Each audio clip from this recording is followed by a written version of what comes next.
Ono što bi mogla da izdvojim jeste da smo na početku radili svi sve i da smo praktično kroz taj neki naš razvojni put mi na početku se bavili i programiranjem, i konsaltingom, i implementacijom, i podrškom, i svim onim što danas segmentirano radimo kroz različita, na kraju i odeljenja i različiti ljudi, i to je, da kažemo, najveća razlika bila između onog starog načina rada i ovog novog načina rada.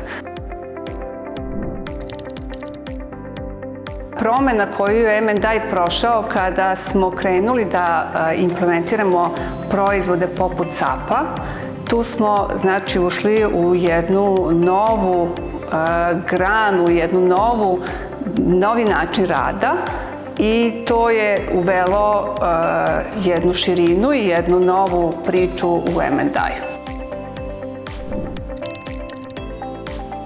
Ono što je ključno jeste da konsultant mora da ima empatiju i razumevanje prema klijentima, a naravno i prema kolegama, i da kroz to praktično vrlo nežno sa klijentom prolazi tu fazu osvajanja novih znanja.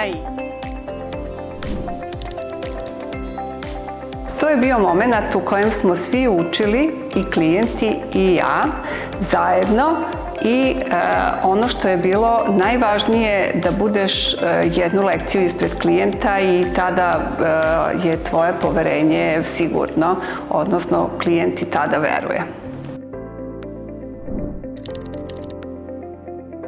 Ovaj posao je veoma dinamičan i ceo naš posao je zapravo jedna velika avantura. Ono što je važno jeste da uživate u toj avanturi.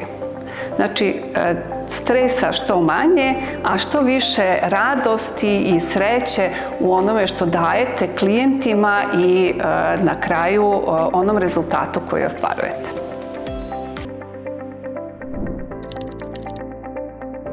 Posle napornog radnog dana ja se opuštam dobrim tuširanjem i snom. Miran san je najvažniji da se regenerišeš i da možeš ponovo da se uključiš i da daš svoj maksimum.